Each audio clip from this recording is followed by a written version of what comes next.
If you're going to be betting the fights this weekend at UFC 316, you need to stick around, because in this video we're going to be taking a deep dive into all of the main card fights from a betting perspective. As ever, I'll be showing you footage of the recent matchups of many of the fighters on this card so that you can see how they match up stylistically and see where the strong positions are for you to put your money this weekend. Hopefully you can earn a bit of extra cash from the analysis that I'll be sharing with you in these breakdown videos. And also remember that everything that I'm going to be talking about in this video is backed up by 15 years of profitable results betting on the UFC. I'm the best in the world when it comes to live betting on the UFC.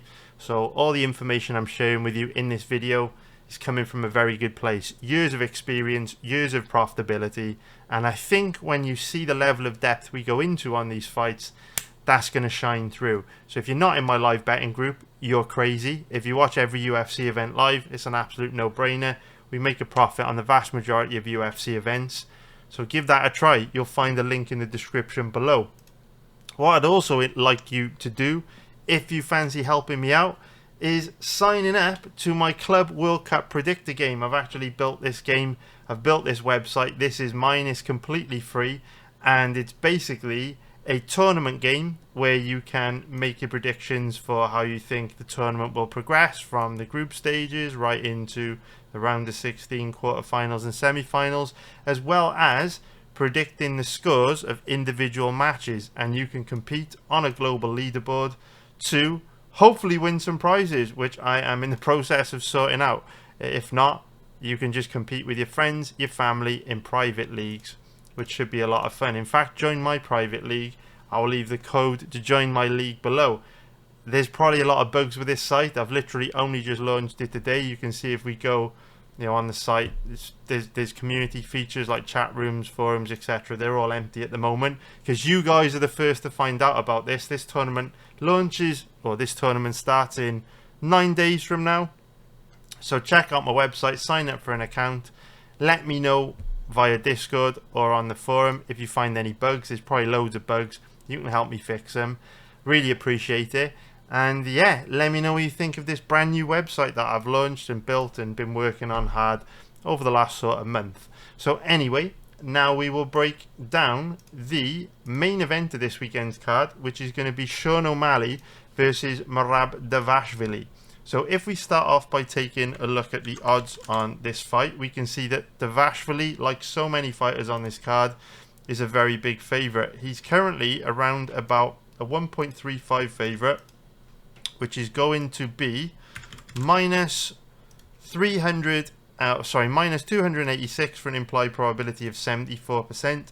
And Sean O'Malley is going to be around about a 3.25 underdog, which is going to be plus 225 for an implied probability of 31%. So Dvalishvili, 34 years old, 5'6" with a 68-inch reach, and O'Malley, 30 years old, 5'11" with a 72-inch reach. So you can see that Dvalishvili is giving up a 4-inch reach advantage to O'Malley, and is a little bit older, but nothing too major.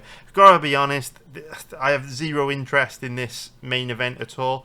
I think it's a terrible main event. I think it's a dead fight, and I certainly would not be giving Sean O'Malley a rematch. I think there are so many other bantamweights in the division who have a far better chance of beating Dvalishvili.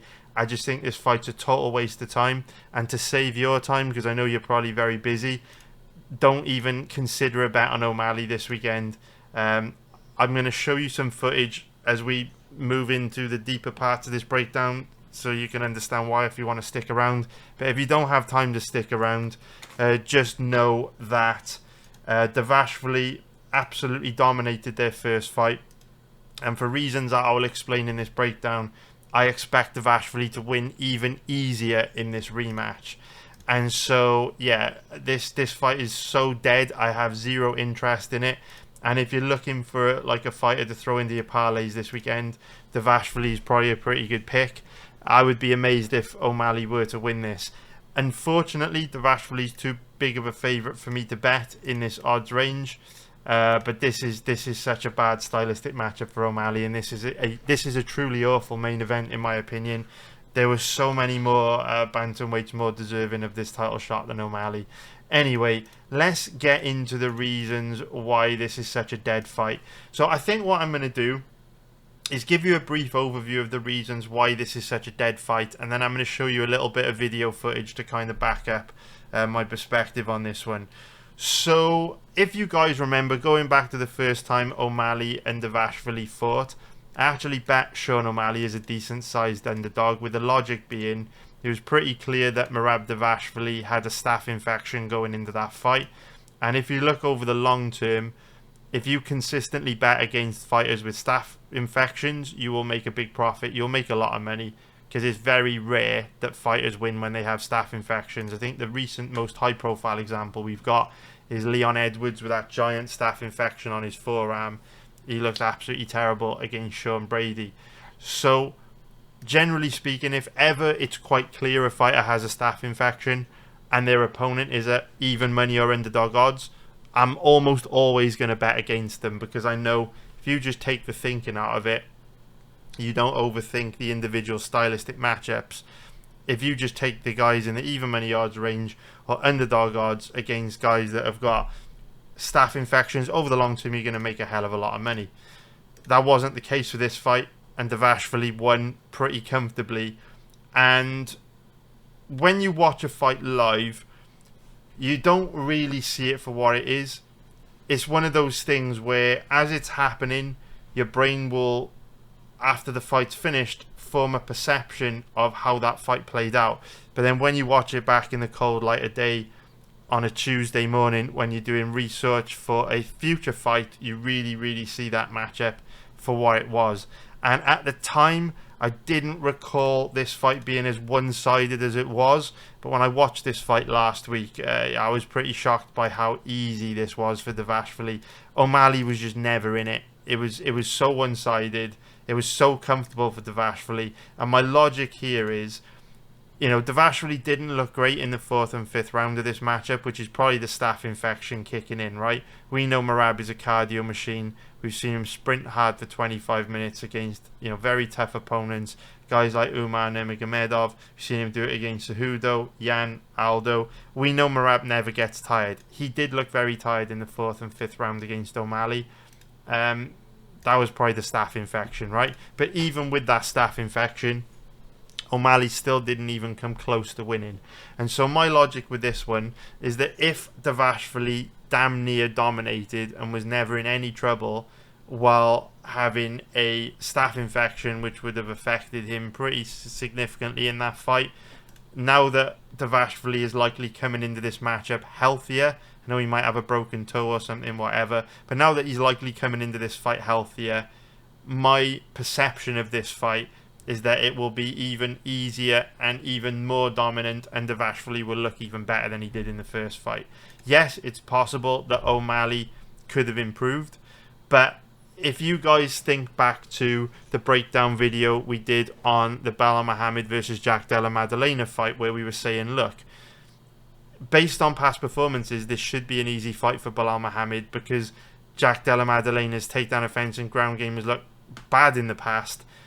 You know, that's kind of the surface level way of viewing that fight that a lot of people would have taken. However, if you look at the breakdown video we did, we said, hey, Jack Della Maddalena actually has a really good chance of winning this, because when you look at the details of, you know, his fights against Basil Hafez and Gilbert Burns, where he struggled on the ground in both fights, there were actually flashes and signs of really solid takedown defense in there that you can build on. And so we said in that breakdown, Jack Della Maddalena wouldn't have to do much to improve to the point where it would be very difficult for Belal to take him down. And then what happened? He did improve to the point where Belal found it difficult to take him down.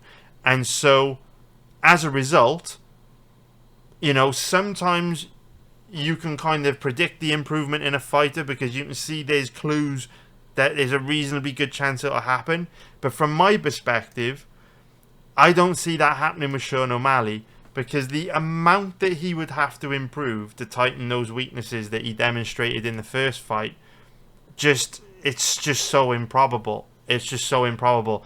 I just don't see how O'Malley is going to be able to stop the takedown when he was taken down so easily in the first fight. And the big red flag for O'Malley in this matchup is that, you know, it's not a complete deal breaker if you have bad takedown offense, so long as you can work your way back up to your feet pretty quickly. What was concerning to me about the first O'Malley versus Dvalishvili fight is how easy Dvalishvili found, how easily Dvalishvili basically held O'Malley down. You know, we talk about this concept all the time. When you have, you know, your average MMA fighter, there's always a trade-off, right? The way I always describe it is, you imagine when you're first creating a character on a video game, you know, think like Fallout or Oblivion or Skyrim or something, right? You have the skill tree.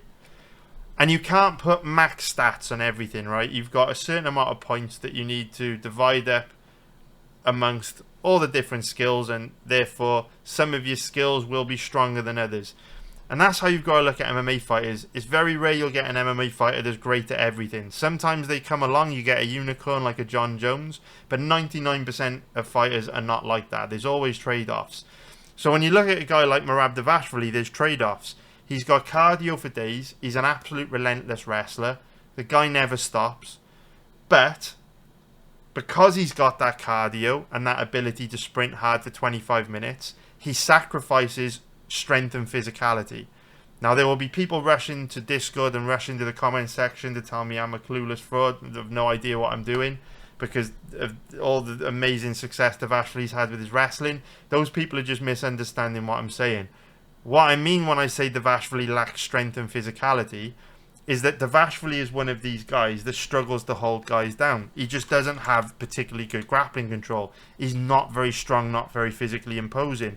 If you look at a guy like Khabib Nurmagomedov that had an abundance of strength and physicality, Khabib wouldn't need to take guys down very much because his grappling control was so strong that he would just take guys down and then just be able to hold them down. Dvalishvili's different. Dvalishvili has to spam takedowns and shoot loads of takedowns because he's not strong enough to hold most guys down. When he takes most guys down, they can quickly pop back up to their feet, which means he has to take them down again. This is why when you look at fights like the Umar fight, Dvalishvili shot 30 takedowns. 30 takedowns, that's absurd. That might be some kind of record. If you look at the O'Malley fight, he shot 15 takedowns. That's a lot of fucking takedowns. If you look at the Pete Yan fight, is absurd. 49 takedowns. That is absurd. And he only completed 22% of them. So this shows Dvalishvili doesn't have very good grappling control. Because if he did have good grappling control, he would only have to shoot, you know, maybe 10 takedowns in the fight, because maybe he shoots one and then Yan would work his way back up to his feet and then he would shoot another one, but on the second one he'd hold him down. No. Dvalishvili's having to shoot 10 takedowns per round, which is absurd, and it kind of shows you this guy doesn't have much success holding guys down. They're able to quickly pop back up to their feet, and this is another one of the reasons why I did like O'Malley in the first fight, because I thought, you know what?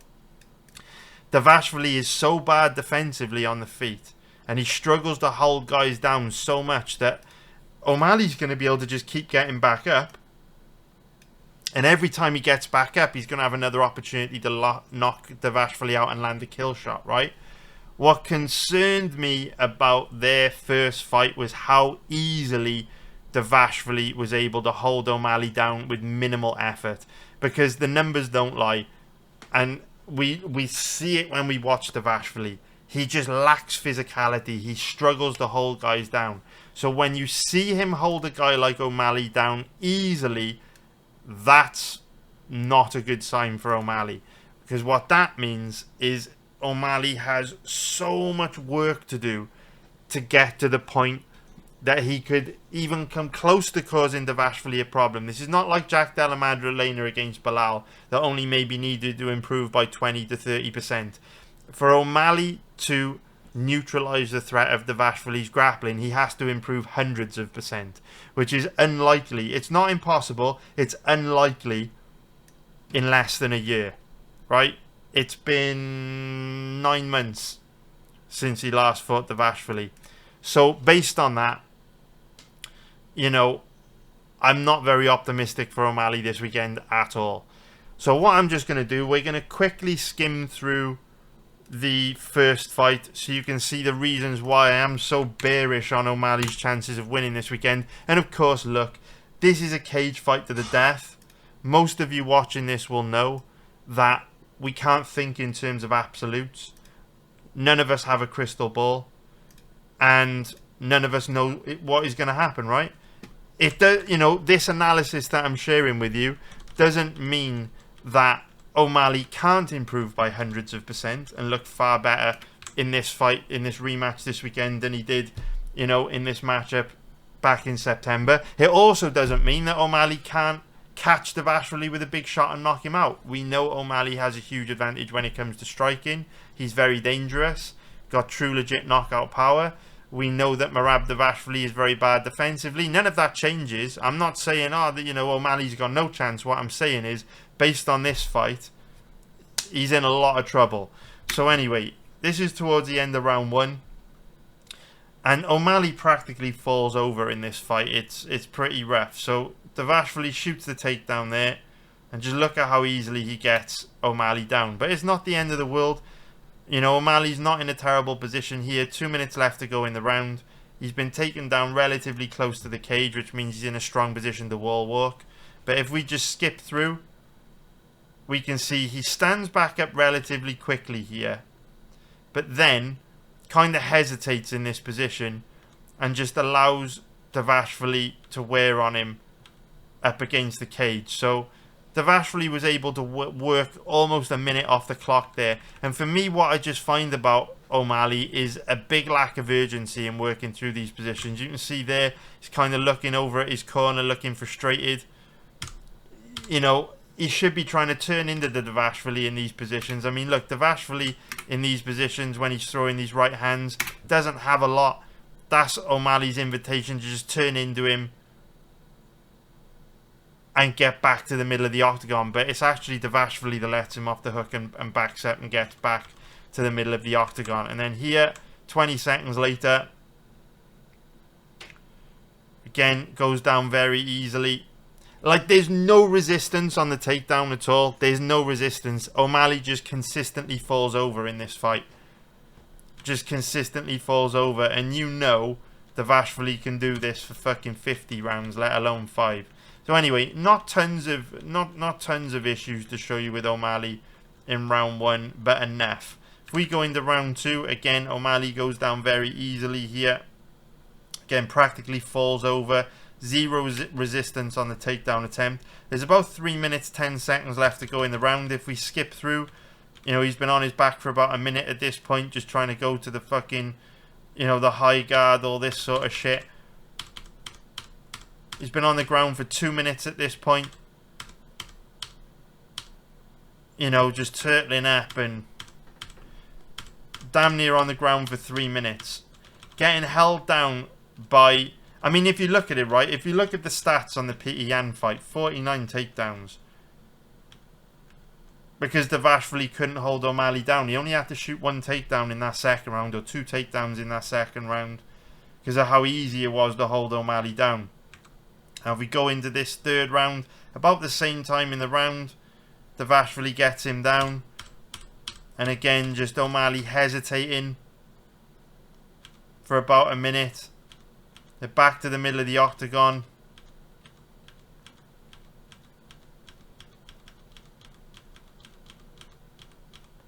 And at this point, Merab is pretty much up 3 rounds. So even though he does struggle in rounds 4 and 5, as he's starting to get tired, the fight is already won, right? Anyway, you can see O'Malley gives up another cheap takedown there, just kind of falls over. And he's taken down 3 minutes 44 into round 4, so he's been on the ground for about a minute at this point. 2 minutes at this point. And just shows a big lack of urgency to work through these positions. Spends pretty much the whole round on the bottom getting smashed. So anyway, I don't want to make this breakdown super long. I think I've made my point. O'Malley gives up cheap takedowns, takes a long time to work his way back up to his feet, and doesn't show a whole lot of urgency when Merab is kind of wearing on him and grinding on him up against the cage. It's a very good stylistic matchup for Merab. Outside of a flash KO for O'Malley, I don't see how he wins this because, like I said, the amount he would need to improve in order to, you know, win a decision against someone with output as high as Dvalishvili, it's just very improbable. So in terms of the over-under on this one, quite likely it goes the distance in my opinion, just because Dvalishvili's not really a finisher. If you look at his record, he's been to a decision in 1, 2, 3, 4, 5, 6, 7, 8, 9 of his last 10 MMA fights. This one was obviously grappling match, so 9 of his last 10 he's gone to a decision. And, you know, unless O'Malley gets a flash KO, I don't see Dvalishvili finishing O'Malley. It wasn't like he really came close to finishing O'Malley in the first fight. And so then, but then again, if Dvalishvili wasn't healthy off the staph infection, you never know. Anyway, in terms of the most likely outcome for the props, the only one I would consider would be Dvalishvili by decision, but the odds are absolutely terrible. So I think Dvalishvili's not a bad pick for your parlays this weekend, and he should win very, very easily. Now let's break down the co-main event on this card. And again, I'm really sorry to be negative, but this is an absolutely pointless fight that, again, I have no interest in. And it's very rare you'll hear me talk like this. But I just hate fights like this that are just pointless. Because one fighter, in this case Julianna Pena, has almost no chance of winning. Like, I know at the end of the day she's the champion, and we kind of need the division to move on and for someone else to take the belt, and Harrison's probably the best in the division, so this fight needs to happen. But from a betting point of view, it's just pointless. I'm not sure like how fans feel about this fight, you know, if you're just a UFC fan and you don't care about betting, but from a betting point of view, this fight is totally pointless, and I don't want to waste your time. Just want to let you know up front, even if you gave Julianna Pena body armor, a team of attack dogs, a fucking sniper in row triple Z of the arena ready to try and fucking snipe Harrison in the head, and fucking an assault rifle, I would still bet on Kayla Harrison to win this. This is one of those ridiculous fights that comes along every once in a while, where one fighter, namely the champ Pena, has almost no chance of winning. And I'm not even going to waste time showing you video footage and stuff, because it's a pointless co-main event, which is really annoying. And it's a long time since I've had to talk about this. You know, we have had some interesting main events recently. Jack Della Maddalena, Belal Muhammad was a great one. But this one's fucking dire. I mean, the odds tell the story, right? Harrison a 1.13 favourite, which means she is going to be minus 769 for an implied probability of 89%. If we look at the odds on Pena, she's around an average of 6.25, which is going to be plus 525 for an implied probability of 16%. And you know what? In situations like this, I'm almost always like, well, the odds on Harrison carry an implied probability of 89%. There's no upside in betting her in a cage fight to the death. You've got to go dog or pass. You've got to take the underdog, because the underdog is going to give you a far better payout, you know, than putting up a big chunk of money just to try and win a little bit on Harrison. But this might actually be one of those extremely rare situations where I don't give that advice, and I say actually probably just take the big favourite, because you really are setting fire to money if you bet Pena this weekend. This fight is ridiculous. It's just pointless. So anyway, let's get into it. We'll try and make this quick. Pena, 35 years old. She's 5'6" with a 69-inch reach. Harrison, 34 years old, 5'8" with a 66-inch reach. So on paper, both girls are about the same age and the same size. But there is a vast difference in power and athleticism. These two girls are light years apart when it comes to power and athleticism. And the problem with Pena is that she's quite slight and she's quite feminine. She's quite bad defensively on the feet. Her takedown defense is bad. She's very, very weak off her back. Harrison, this is actually probably one of the only times in Harrison's career where I'd actually give her the advantage when it comes to striking. Is Harrison's striking great? No. Is it as technical as Pena's? No. But the real difference between these two is the physicality, the strength, the power, the physicality of Harrison. Pena doesn't really have the power to hurt Harrison. Yes, I know she caused Amanda Nunes problems on the feet, but Amanda Nunes was absolutely gassed out of her mind and couldn't defend herself from Pena just spamming those jabs. Harrison, on the other hand, has demonstrated pretty good cardio in her UFC fights, and I don't expect her to tire out like Amanda Nunes did. I don't think Pena's got the power to hurt Harrison on the feet. And when, you know, you're in a lot of trouble on the feet against someone like Raquel Pennington in her last fight, I think that speaks volumes. Pennington's never hurt anyone on the feet, yet she almost knocked Julianna Pena out. I think Harrison will do well on the feet here. She probably won't try to engage that much because grappling's her bread and butter. But if this fight did stay standing, I would probably still lean towards Harrison. Now, the real get out of jail card for Harrison, if at any point in this fight she did get tired or she did get hurt or she did run into problems, the cherry on top of the cake for Kayla Harrison is that Pena's takedown offense and ground game is a fucking joke. Now, again, there will be people rushing the Discord, rushing to the comment section to tell me about all the fights where, you know, she's looked great on the ground, where she had success in the first Nunes fight on the ground, and she did this to Kat Zingano, and she did this to this girl and that to that girl. I don't really give a fuck about any of that. Fundamentally, when you look at her recent performances, she's very easy to take down, very, very weak off her back, and has nothing off her back. Kayla Harrison, very strong, very physically imposing, good offensive wrestling, and the thing about Harrison, she has crushing grappling control. Very, very heavy grappling control. So where we talk about a guy like Dvalishvili that doesn't have the best grappling control, his method of using wrestling to win fights is just overwhelming guys with volume and spamming takedowns. Harrison doesn't need to do that. Harrison doesn't need to shoot 49 takedowns in a fight to get 11. Doesn't need to shoot 49 takedowns to hit a 22% takedown success rate.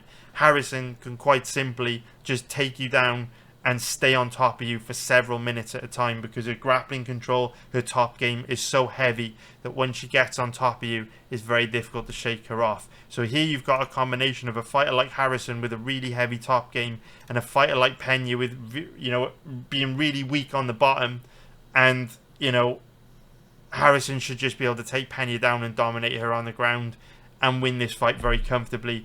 It will probably look like Harrison's easiest fight of her career. It's a terrible co-main event. I understand from the UFC's point of view it probably needs to happen. Harrison's the best in the division. Pena's got the belt. You know, they have to get the belt to Harrison, so this fight has to happen. But from a betting point of view, I literally could not give a flying fuck about this fight. It is utterly pointless. Hopefully something insane happens and I can make some money on it in live betting. You know, we make a profit most weeks live betting. I'm the best in the world at it, but I mean, it's going to be a fucking struggle to make money on this one. I can tell you that for free.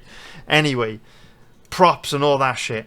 Okay, so in terms of the over-under, you look, Pena's very tough. The one thing you can say about Pena, she's very tough. She's an absolute warrior. If you look at her record, you know, she's not easy to finish. She's only been finished by, you know, Valentina Shevchenko, Jermaine Durandame, and Sarah Miraz 3 times in, you know, 16 pro fights, 17 pro fights, 16 pro fights. It's not bad considering she's been consistently competing against the best fighters in the world since probably her fifth or sixth fight. You know, she's fought a lot of former champions, all that kind of stuff. People forget about Nico Montano. She was pretty good. She beat her by decision. But anyway, Pena's tough. She's difficult to put away. Harrison hasn't really looked that dangerous. You know, she's gone to a decision in 3 of her last 4. We know that Pena's tough, difficult to put away, 0 quitting her. I would lean more towards the over in this fight. The over 3.5 rounds is tempting. The over 2.5 is very tempting.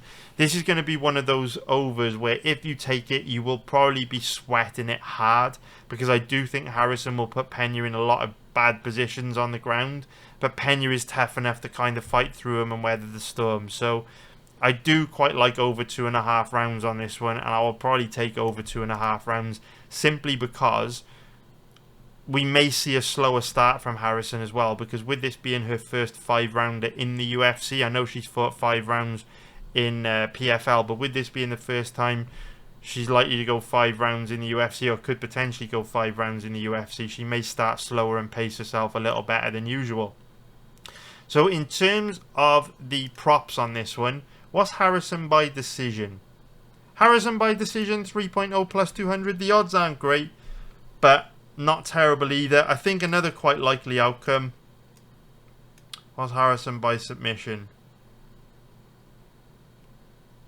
I was going to say, I was thinking about the knockout at TKO, based on the fact that obviously if Harrison got a stoppage by ground and pound, it would be classified as a knockout at TKO, but the odds are a bit steep on that for me, because Pena won't be easy to get her to stop. It won't be easy to stop Pena with strikes because of how damn tough she is. And the odds on Harrison by submission are absolutely terrible. So yeah, I wouldn't personally bet any props on this one. I would prefer to take the over 4.5 rounds at slightly worse odds than Harrison to win by decision. Would I? I don't know, actually. I probably wouldn't. That was probably a silly thing to say. I don't know, man. I do like the over. The props are looking a little bit dead on that one for me. So I hope you found that breakdown video useful. Alright, next up we're going to be breaking down the fight between Joe Pyfer and Kelvin Gastelum. And this is one of those crystal ball type fights where there's no real way for us to know how this fight is likely to play out without knowing for sure what game plan and strategy Pyfer is going to use. And the outcome of this fight is very much dependent on whether or not Pyfer will choose to grapple or not. So, like I say, a proper crystal ball type matchup without knowing how likely it is that Pyfer is going to wrestle in this fight makes it very difficult to kind of cap this one accurately. So if we take a look at the odds, we can see that Pyfer is another very big favourite on this card at average odds of about 1.25, which is going to be minus 400 for an implied probability of 80%. And if we take a look at the odds on Gastelum, he's around an average of 4.0, which is going to be plus 300 for an implied probability of 25%. So Pyfer is 28 years old, 6'2" with a 75-inch reach. Gastelum, 33 years old, 5'9" with a 71.5-inch reach. So nothing major here in terms of age, but we can see that Pyfer does have a nice size and reach advantage, although it is worth saying that Gastelum has given up a pretty significant size and reach advantage against almost everyone he's fought over the last few years, apart from the likes of maybe guys like Sean Brady. But other than that, no matter whether he's at welterweight or middleweight, he's almost always quite a lot smaller than his opponent, because with his wingspan, 5'9" with a 71.5-inch reach, he should probably be fighting at lightweight. I mean, this is like a standard, I mean, that's even being generous, this is like a standard wingspan for a featherweight. So Gastelum shouldn't be in the middleweight division, and that's the reason why he's almost always much smaller than his opponents. And Pyfer is a very big middleweight, very big, very strong, very physically imposing. So I feel people have been a little harsh with Pyfer. When he lost that main event against Jack Hermanson, a lot of people were quite mean towards him, calling him fraud checked and all this sort of stuff. But I think Pyfer's pretty good. He hung in there for 5 rounds against a tough, well-rounded middleweight in his first ever main event. Pyfer's still very inexperienced. He's still very young for a middleweight at 28 years old. And for me, Pyfer's very good. I like him a lot. I think he's reasonably good everywhere. I think, you know, skill for skill, pound for pound, I think he's one of the best middleweights in the division. I think he's got a great chance of becoming a champion in the future. So don't write Pyfer off too soon. This is a good stylistic matchup for Pyfer if he fights smart. So we know that Pyfer, we've just said he's well-rounded. He's got big power in his hands, nice boxing, decent cardio. Yes, a big part of the reason why, you know, he slowed down and lost that Jack Hermanson fight was because of his cardio. But if you go back and watch the Hermanson fight in the cold light of day, Pyfer's cardio held up for 3 rounds. He only really started to slow down a lot in the 4th and 5th round. So with this being a 3-rounder against Gastelum, I think his cardio is going to be much of an issue. His cardio is pretty good. So good boxing, good cardio, tough, well-rounded, and his biggest strength is obviously his grappling. His wrestling's really good. Good offensive wrestling, good grappling control. And that's fundamentally the main reason why Pyfer is a big favourite in this fight. We know that Pyfer's a good MMA grappler, and we know Kelvin Gastelum's takedown offence and ground game is extremely bad. And with him being 33 years old and having 30 pro fights, they say a leopard can never change his spots. I don't believe that. Jack Della Maddalena is testament to that. Jack Della Maddalena's takedown offence and ground game has looked very bad in the past, but obviously against Belal Muhammad he'd improved it a lot. But with guys like Gastelum, I think it's far less likely we see something like that happen, because Gastelum's had 30 odd pro fights. He's 33 years old. He's been in the UFC for 10 years at this point. And so if he hasn't improved his takedown offence and ground game after all that, up until this point in his career, for me it's unlikely that it would improve now. Not impossible, it's just unlikely. I feel that if Gastelum would have, had any intention of improving his takedown offence and ground game, he would have worked on it back when guys like Jack Hermansson was causing him problems on the ground, or even further back than that. When Chris Weidman was causing him problems on the ground all the way back in 2017, 8 years ago now.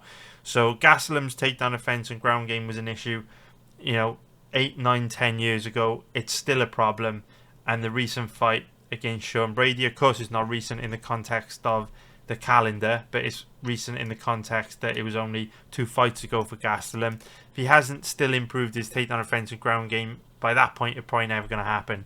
So this is one of those fights where how competitive it turns out to be, how much of a chance Gastelum has got of winning this, is really going to depend on how hard we see Pyfer commit to his offensive wrestling. If Pyfer comes into this fight with a grappling heavy game plan, this will be one of the easiest fights of his career, and he'll absolutely dominate. Gastelum has no takedown offence, no ground game at all. I'll show you some footage in just a moment from the Sean Brady fight which highlights that. And the big problem with this matchup for Gastelum is that Pyfer is a lot bigger than Sean Brady. So if we look at Brady, he's quite small for a welterweight. So if we pull up the wingspan, we can see that Brady is only 5'10" with a 72.5-inch reach. So pretty much the same size as Gastelum.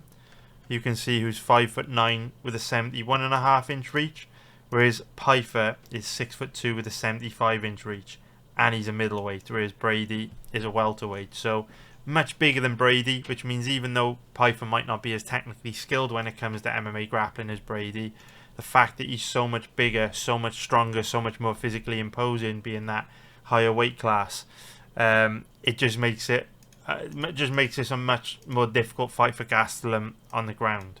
So if this fight stays standing, it's really the power of Pyfer versus the volume of Gastelum. So Pyfer doesn't throw like that higher volume of strikes. He is aggressive with his forward pressure and aggression. It's not like he's passive on the feet or anything like that. He is aggressive, but he's more of a single shot striker, as opposed to Gastelum, that obviously has high volume, great cardio, fights at a high pace, throws a high volume of strikes. We also know Gastelum's very durable. It's not easy to hurt him on the feet, so even though Pyfer's got knockout power and he's dangerous, very, very difficult to hurt Gastelum on the feet. He's got that Latin American chin, and it's very rare we see Gastelum wobbled in fights. Extremely rare. So on the feet, this could be very close. It could be very competitive. You've got the single shot power of Pyfer versus the volume and the pace of Gastelum. So in order for Pyfer to justify his very steep odds here, he's going to have to grapple. And if he does grapple, he will justify these odds. So like I said at the very beginning of the breakdown video, how competitive this fight turns out to be is really going to come down to what game plan strategy Pyfer uses. If he grapples, Gastelum is screwed. And if he doesn't grapple, well, Gastelum's got a chance. And every weekend we see fighters, we talk about this in the live betting group every week. Every week we see fighters where it seems totally logical that they would just grapple, because why wouldn't they if it's going to give them the best chance of winning? And then for whatever reason they choose not to grapple and they end up losing or making the fight much closer than it needed to be. So for someone watching this video who is not that experienced at betting on the UFC or not that experienced at betting MMA, let me just tell you something, brother. The biggest risk factor to your bankroll is fighters showing up and performing in illogical ways that don't make sense, or performing in ways where they look nothing like they have in the past. I think the best example from last week's card that I can think of is probably Ludwig Klein. If you go back and watch our breakdown video for the Gamrot versus Ludwig Klein fight on last week's video, we showed a lot of footage of like top tier defensive wrestling from Ludwig Klein. Really, really elite stuff. Excellent takedown defense. And then last weekend against Mateusz Gamrot, within 30 seconds, he just literally turtled up against the cage and allowed Gamrot to just hug him to death for 15 minutes and basically got John Fitched. Made no sense. Like, completely improbable based on past performances. But, you know, when you've been betting on this sport for a long time, you just accept it as part of the game. And for whatever reason, fighters just quite often and don't perform in the most logical way you'd expect them to perform, or they don't look like they have in the past. Maybe they've had, you know, a bad weight cut, or they're injured, or they're not feeling it on their night, they're having a bad night. Maybe they've had an argument with their wife, something like that. Who the fuck knows? But multiple times on every card we see fighters just do things that are totally improbable that you wouldn't expect. So if you're inexperienced, you may be watching this breakdown thinking, oh, well, I'm going to go bet the house on Joe Pyfer, because why wouldn't he grapple, right? Why wouldn't he grapple? If it gives Pyfer the best chance of winning, why wouldn't he just grapple? Surely he would just grapple. Like, if I was Joe Pyfer, I would just go out there, take Gastelum down, win easily, get the win bonus, advance my career, happy days. You'd be thinking that's logical. You'd be surprised. You would be fucking surprised how often fighters just do not take the easiest path to victory. So anyway, what we're focused on in this video, we're not going to focus on the striking, because ultimately, if the fight stays standing, we know it's going to be competitive. We're focused on the grappling because we know this is likely where this fight's going to be decided. Will Pyfer grapple? Will he not? I don't know. But I'll show you how bad Gastelum's takedown offensive ground game is, so you can see the opportunities for Pyfer. So here you can see Gastelum goes down easily. What you'll find from Gastelum is he also makes a lot of critical mistakes on the ground, so he gives up his back a lot. When his opponent gives him opportunities to escape bad positions, he quite often hesitates and doesn't really take those invitations to improve his position. This is a very good example here. So Sean Brady doesn't have a lot here. You can see that because Sean Brady's legs are quite short, he doesn't have particularly deep hooks. These are really loosey-goosey. There's loads of space in there for Gastelum to pivot to his right, wind up on top, but he hesitates. There's absolutely nothing. I mean, look at this. There's so much space in there for Gastelum. Like, literally so much space. Gastelum can literally explode to his right and end up on top here. He hesitates, and that gives Brady thinking time to get the body triangle in play, which then makes it much harder for Gastelum to pivot into top position. So you see Gastelum make mistakes like this all the time. You can see that Brady's back control is very bad because his legs are short. If you think about it logically in terms of physics, the longer your legs, the deeper you can anchor those hooks in play. Brady is unfortunately cursed by short legs, so his back control is not the best, and that's why you see him lose top position here. But Gastelum's just very slow to react. He should have exploded out of there a minute earlier. Very slow to react, and while it didn't cost him that badly in this sequence of events here, because he was still able to defend the back take, get on top, as the fight progresses, you will see the fight IQ decision making of Gastelum get progressively worse, and then it does actually start to cost him. So if we just skip through, you can see he gives up another cheap takedown here with 2 minutes left to go in the round. And if we just keep skipping through, you can see here Gastelum just kind of allows Brady to wet blanket him up against the cage. And again, we're not going into tons of detail here. We're just trying to highlight Pyfer's got big advantages on the ground. If we go into loads of detail, talk about every little sequence, this breakdown video is going to end up being super long. So anyway, here you can see Gastelum gives up another cheap takedown at the beginning of round 2. Which basically falls over, practically jumps to the ground. So he's taken down here at 4 minutes 30 into round 2. If we just skip through, he's been on his back for about a minute now. At this point, been on his back for about 2 minutes. He's mounted here. Still on the ground at 3 minutes. And basically just gets held down for the entire round. And remember, Pyfer's a lot bigger than Brady.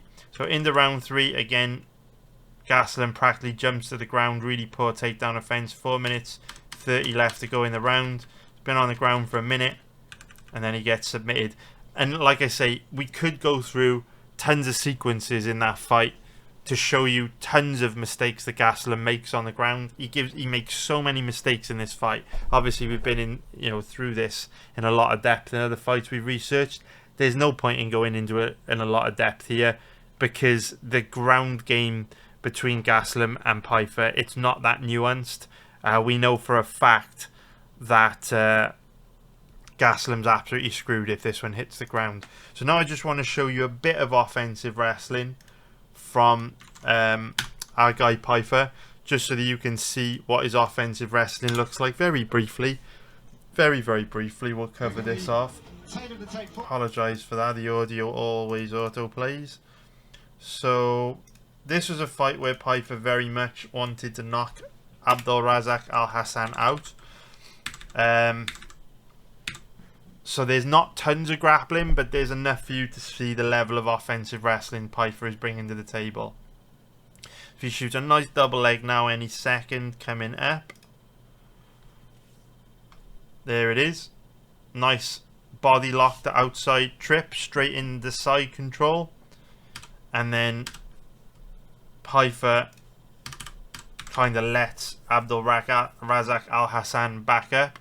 And you can see there's 3.5 minutes left to go in round 1 here. If we just skip through, you can see that, another 2 minutes passes, no takedown attempts from Pyfer. 3 minutes passes, and no takedown attempts from Pyfer. And this is why I am optimistic that this will be a competitive fight. And, when I said earlier in the breakdown that you shouldn't be surprised to see fighters just fight in ways that just don't make any sense at all, this fight is a good example of that. Because Abdulrazak Alhassan is a dangerous striker with true legit knockout power. Now, if you're Joe Pyfer, why would you risk getting knocked out by Abdulrazak Alhassan? Alhassan is similar to Gastelum in the sense that even though Abdulrazak Alhassan has a base in judo, his takedown offense has always been bad, and he's always been very weak off his back. So it's one of those things where it's like, if Pyfer had a brain, he would just take Alhassan down and dominate him on the ground. But instead, he risks being knocked out. And instead, he fucks around on the feet with Alhassan. It makes no sense to me. But he shot 1 takedown in the first round. And he's not even trying that hard to take him down here either. So you can see another takedown coming from Pyfer. But this is a 1.5 minutes into round 2. So this is just to kind of show you, Pyfer gets a submission here. This fight is useful because it kind of shows you that Pyfer is a very good MMA grappler with good grappling control, heavy top game, good offensive wrestling, but he also doesn't grapple tons. And that's what makes this Gastelum fight interesting, because without knowing how much Pyfer's going to grapple, it's hard for us to, be really confident in Pyfer one way or the other, because we know the more grappling Pyfer uses, the more confident we should be. But we've also just seen in that Alhassan fight that he only really shot 2 takedowns in 8 minutes against a guy with true legit knockout power. I'd argue Alhassan's a more dangerous striker than Gastelum. Might not be as skilled, might not stand as good of a chance of winning a decision against you because he slows and all that kind of shit. But in terms of raw power, Gastelum's known for being a volume striker, not a power puncher. So Alhassan could easily catch you and knock you out, but didn't catch Pyfer that night. On another night, Pyfer might be made to pay for not grappling more. So there you get a good little look at how these two match up stylistically from that footage. And yeah, let's take a look at the over-under. From a betting point of view, I very much, think Pyfer will win this fight. it's a good stylistic matchup for him. Our logical brain has to pick Pyfer in this one because of how bad Gastelum is on the ground. It's a no-brainer to pick Pyfer to win. But with the way the odds are, if you want to bet this fight, I mean, you probably have to go Gastelum, right? It's probably dog or pass. Why would you risk $1,000 to just win a paltry $250 profit on Pyfer, where you could bet $1,000, potentially make $3,000 profit on Gastelum? Is it likely to win? No, but I feel it does give you a much better risk to reward ratio for your money. That's just me. Call me crazy, but yeah, I would expect Pyfer to win, but his odds reflect that. They're absolute trash. In terms of the over-under on this one, I do very much like the over 1.5 rounds. That is very tempting. It's in the even money odds range. I'm surprised the odds aren't steeper. I like it because both guys are very tough. Both guys are very well-rounded. I'm assuming that the odds on the fight to end inside the distance are in the even money odds range because it's very rare that Pyfer goes to a decision. But I feel what we are experiencing here is a situation where Pyfer has starched a bunch of low-level fighters: Marc-Andre Barrio, Abdulrazak Al-Hassan, Gerald Meerschaert, Alan Amadovsky, Ozzy Diaz. Ozzy, oi, oi, Diaz. Yo, that was it a So Solid Crew song? Ozzy, I can't remember. Anyway, look. Bunch of low-level guys he's finished. As soon as he faces a step up in competition against someone like Jack Hermanson, doesn't really come close to finishing Hermanson. Styles make fights. If you look at Gastelum's record, the dude's an absolute decisionator. He's been to a decision in 1, 2, 3, 4, 5, 6, 7, 8 of his last 10 fights. So for me, value all day on this fight to go over 2.5 rounds, because from my perspective, the only reason why this is in the even money odds range is because of all the finishes on Pyfer's record. But Styles make fights. We know Gastelum's very difficult to finish. We also know Gastelum is a volume striker that isn't that dangerous offensively. We also know Pyfer is a tough fucker. He got very tired against Hermanson, was able to hang in there for 5 rounds, didn't quit, you know, tried to hang in there and fought a good fight. So, couple decent bets.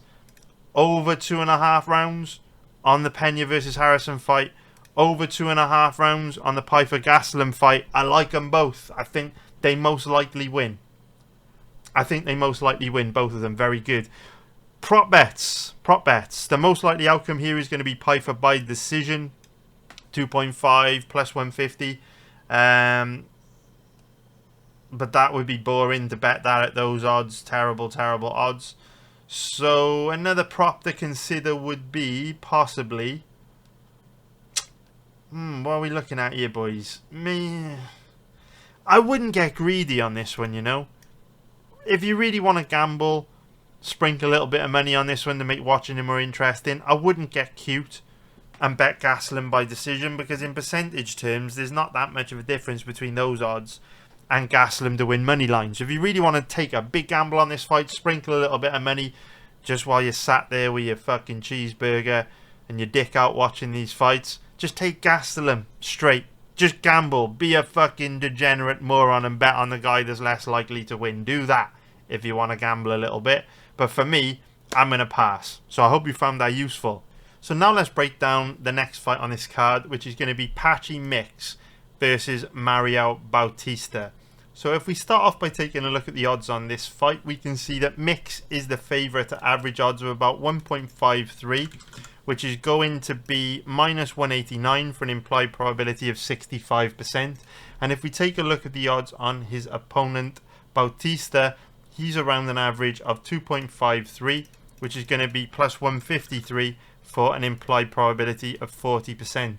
So Bautista is 31 years old, 5'9", with a 69-inch reach, and Mix is going to be 31 years old, 5'11", with a 71.5-inch reach. So both guys are the same age and about the same size as well. Patchy Mix is also the third big name, I guess, from Bellator to sign for the UFC in recent years, and like Pitbull and MVP, he comes in with a bit of hype behind him and a very good record. However, we did see Michael Venom Page and Pitbull struggle in their early UFC fights. Pitbull looked dreadful against Yair Rodriguez, and we know MVP ran into some issues in his early UFC fight against Ian Gary. How will Patchy Mix fare? Will he do better? And will he live up to the hype? And also, will he live up to, you know, the kind of stuff he's saying, right, about being the best bantamweight in the world, and now coming to the UFC and planning on proving it. Who knows? Who knows? What do you guys think? Let me know on Discord. Let me know in the comments below if you're watching on YouTube. I am a little bit underwhelmed by Mr. Mix, I've got to be honest with you. And Bautista is a very tempting bet this weekend. I'm not sure if I'm going to be betting Bautista yet, but I am certainly giving it a lot of thought. And I am questioning myself at this point how much of these odds are based on reality and the true strengths and weaknesses of both these guys and how they both match up, and how much of these odds are being influenced by hype. Not so sure. I'm a little bit underwhelmed by Mix. He's decent, don't get me wrong, but I can name about 6 or 7 bantamweights that I think would comfortably beat this guy. He does one thing extremely well, which is he has very slick back takes. But whether that is going to be enough in a division as talent stacked as bantamweight, I don't think so. I think when he runs into like your Yadong Songs, your Corey Sandhagens, your Peter Yans, I think they're going to give this guy a lot to handle. I don't see anything from him personally which would cause the majority of guys in the top 10 too many problems. I could be wrong, but I think we'll find out a lot about him on Saturday night, because Mario Bautista's no picnic for anyone. He's a very tough test. What I like about Bautista is that he doesn't really have any weaknesses. He's one of those guys that isn't great at anything, but he's not bad at anything either. He's extremely tough. He has cardio for days. This guy can sprint for 3 rounds, no problem. He's very difficult to take down and hold down. And he's tough, he's durable, fights at a high pace. Like, there's a lot to like about Mario Bautista. The problem with Bautista is that his strength really is in his toughness and his work rate. So it's not like he has any kind of special thing that he does that he's really good at that is going to cause most guys tons of problems. Like, he doesn't really have too much power in his hands. He's not a particularly technical or dynamic striker. He's not a particularly strong grappler. He's just industrious and capable everywhere.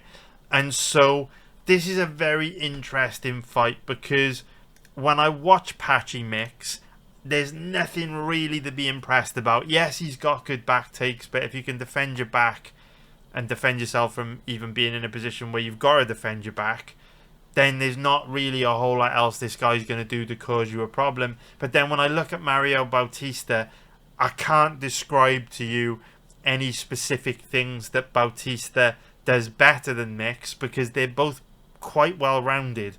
My lean is Bautista here, and once we break down how they match up when it comes to striking and grappling, I will tell you why my lean is Bautista. But for now, let's talk about how they match up when it comes to striking and grappling.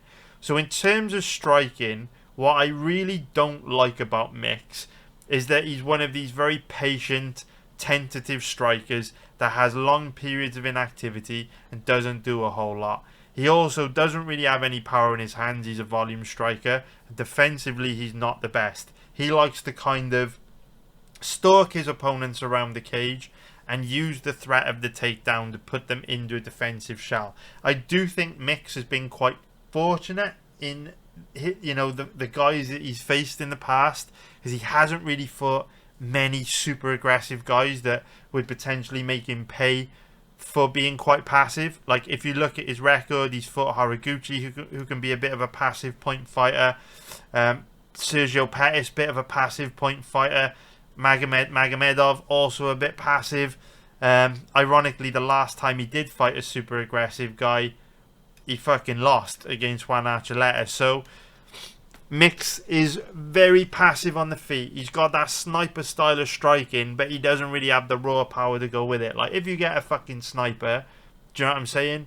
Like, if you get a fucking sniper like an Alex Pereira, then I don't mind if they throw a relatively low volume of strikes, because when they do fucking land, they, like, rearrange your face and literally like make you look like something out of a horror movie, like what he did to Khalil Roundtree, right? When you got a guy like Mix, this like a single shot striker, like got that sniper style, it ain't great because he's not really hurting you when he does land all that much, and defensively he's not the best either. So striking, not that impressive really. His wrestling's not that impressive either. So in terms of Mix's grappling, he's just one of these guys that isn't a particularly good offensive wrestler, not particularly strong, not particularly physically imposing, but he does have very slick back takes, and when he goes to the body triangle off a back take, it's a prison sentence. It's very difficult to shake him off. So that's basically Patchy Mix and everything that he brings to the table. In terms of Bautista, the difference between Bautista and Mix on the feet is that Bautista's output is a lot higher, so he throws a lot more, and defensively he's a lot better than Mix as well. Neither guy is dangerous. I would say Patchy is probably a little bit more dangerous on the feet, just a little bit more dynamic, a little bit more powerful, but Bautista's got a granite chin, so I don't think it's going to mean anything because Mix isn't that dangerous. When it comes to grappling, Bautista is extremely difficult to take down and hold down, so it will be difficult for Mix to get to that back control position, in my opinion, that he is so good at. I also think Mix is one of these guys that is quite easy to game plan for because you know he just wants to take you back. And if you look at a guy like maybe Joe Selecki is a good example, right? When Joe Selecki came into the UFC, he racked up a few wins. He was having a ton of success because he would keep getting guys backs, and you know there wasn't a lot they could do about it. But then people worked out, oh, this motherfucker just wants to win a scramble and get to my back. If I just protect my back, this dude's cooked. And then since guys figured Selecki out and what he was trying to do, he's really struggled to pick up wins in the UFC. It's like Ronda Rousey, right? She's arm barring bitches, ripping fucking arms off everywhere like fucking King Kong in a fucking Godzilla movie, just ripping motherfuckers' arms off. And then when girls started to realise, oh, if I just defend the armbar, this girl's fucking screwed, then Ronda starts to struggle. I think we're likely going to see the same thing with Mix. Yes, those slick back takes and shit can work in Bellator, as you face the best fighters in the world now in this bantamweight division, which in my opinion is the most stacked division in the UFC right now. It's the highest level division in my opinion. Like I said, I can name 6 or 7 guys that beat Mix tomorrow. They wake out of bed, murder this guy. Let's see if we can do it. Umar Nurmagomedov, Merab Dvalishvili, we got Corey Sandhagen, Yadong Song, Peter Yan. That's 5. We need 2 more. Who are we thinking? There's probably some guys I'm forgetting. You guys are like shouting at me now. What about this guy? What about this guy? There you go. There's 5 guys that would definitely beat Patchy Mix. Off the top of my head, I can't think of any others. But I actually will say this. Styles make fights. I do think Patchy Mix would likely beat Sean O'Malley. I do think he'd likely beat Sean O'Malley. Styles make fights, right? But, yeah, man. It's a great fight. So anyway, let's get to the reason why I picked Mario Bautista. I picked Mario Bautista to win this just because his output is higher. So I'm thinking of this fight like in the most logical way and asking myself, what are Bautista's path to victory? What are Mix's path to victory, right? So what does Mix do best? Well, his back takes are his biggest weapon. He doesn't have the highest volume of strikes, and his offensive wrestling is not the best. So if we know Bautista has really good takedown defense, and we know that Mix doesn't have particularly good offensive wrestling, then it's going to be difficult for Mix to get Bautista down and hold him down. So Mix using a wrestling heavy game plan against Bautista to win, not that likely. So then we look at his striking, right? And because Bautista's better defensively than Mix and throws a higher volume of strikes, it's also not that likely Mix will outstrike Bautista. So then we think, okay, so how is Pix like most likely to win? What's his clearest path to victory? Well, his clearest path to victory is, like in most fights, it would be getting Bautista's back and using that world-class back control to kind of neutralize everything Bautista does and win a decision, right? But if you can't get Bautista down because Bautista's takedown offense is so good, it becomes much harder to get the back. So by default, if we know Bautista throws a higher volume of strikes and he's difficult to take down and hold down, and he's better defensively than Mix, then logically speaking, Bautista's more likely to win. So that's why I asked myself, how much of these odds is influenced by hype and how much of these odds is based on reality. So Bautista is a tempting bet for me. I've got to be honest with you, I don't like it as much as the over in the Pyfer Gastelum or Pena Harrison fights, but Bautista is very tempting. Bang bang, I might pull the trigger by Saturday, who knows. I'll give it some thought. I might research it a second time. I'll obviously let you know if you're a member of my community. MMABettingTips.com. If you're watching on YouTube, link in the description below. If you're watching on my website already, I fucking love you to death. Hopefully we can make some cash this weekend. So yeah, I haven't decided on Bautista yet, but of all the pre-fight bets, of all the fights I've researched, Bautista's my most tempting at the moment. Let me know on Discord or let me know in the comments below if you're watching on YouTube what you think. In terms of the over-under, very likely this one goes to a decision in my opinion. Both guys are tough, both are well-rounded, both are very difficult to finish. I think the only way this one wouldn't go to a decision is if Mix were able to get the Bautista's back and were able to choke him out.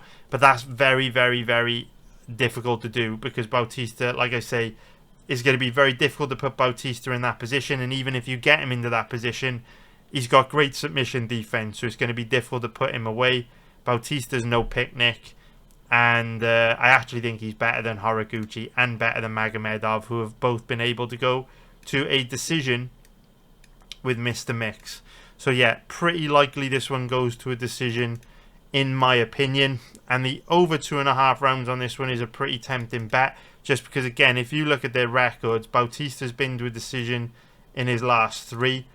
And Mix, like I say, styles make fights bet. When he has faced a step up against guys like Magomedov, guys like Horiguchi, he's gone to a decision.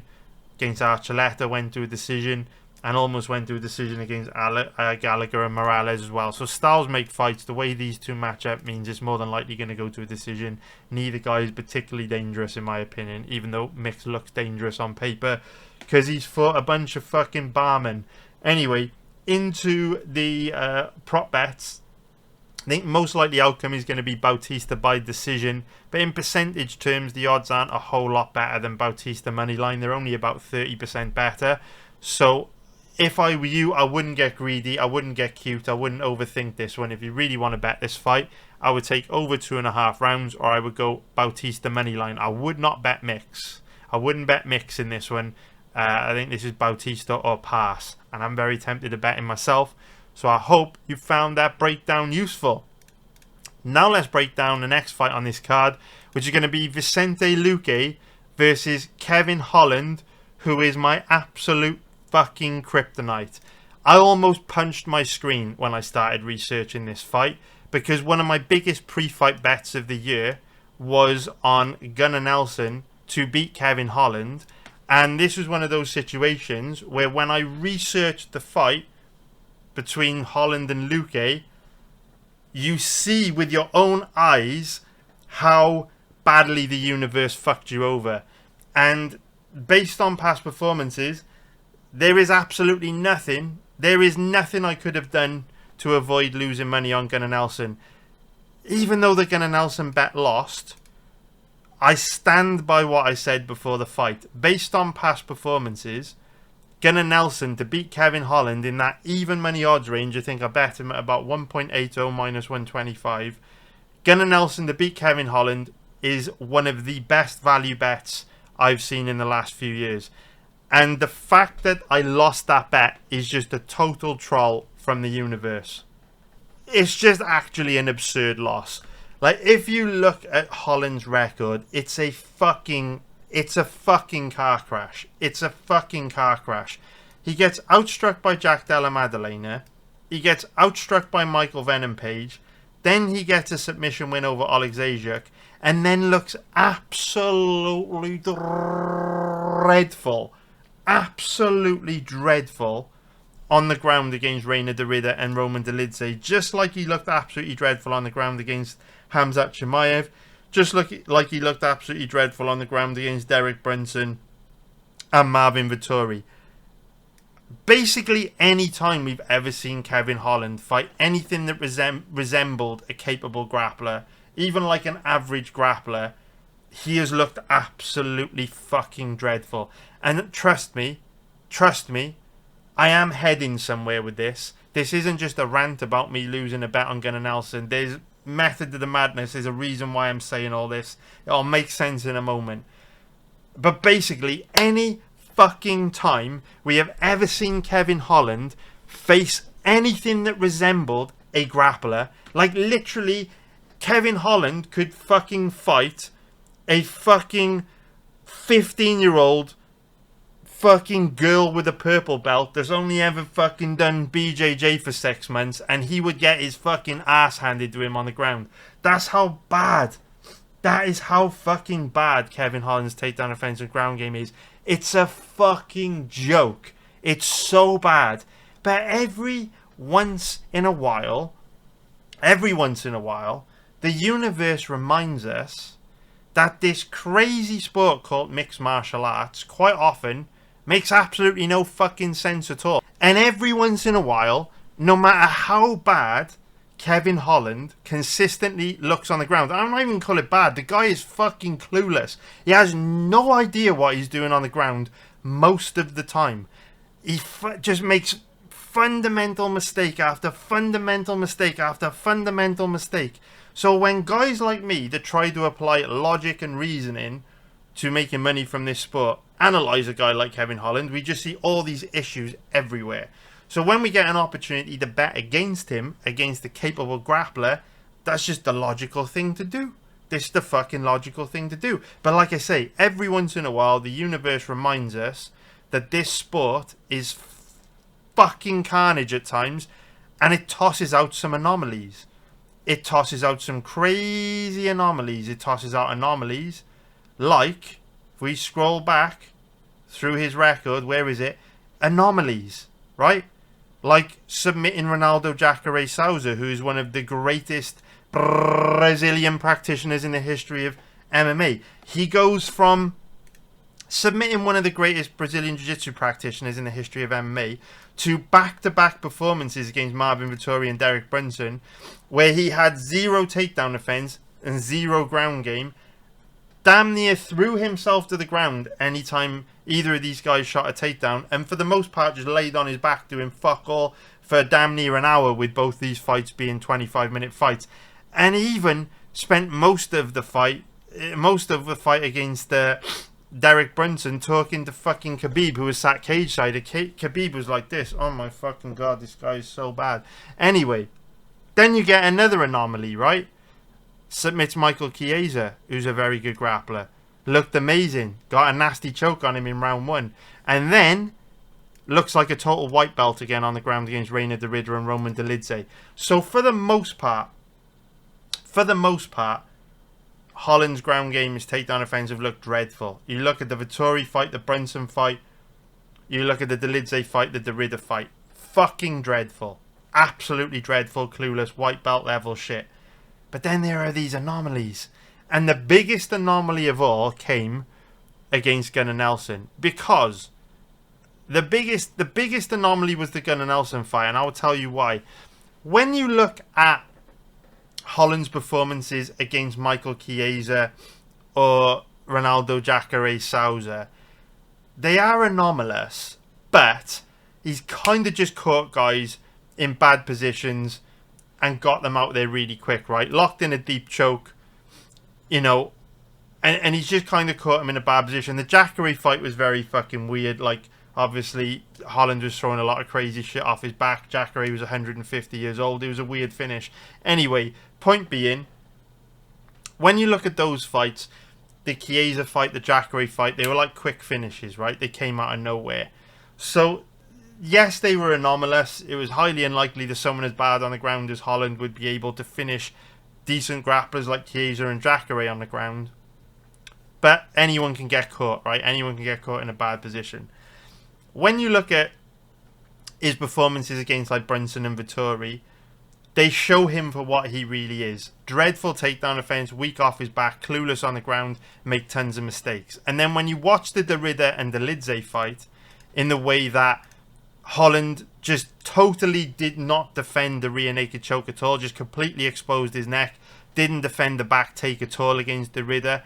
In the Dvalishvili and the Ridder fights, fundamentally he shows why he's very low level. Against Dvalishvili, no idea how to work his way back up to his feet, right, after being taken down.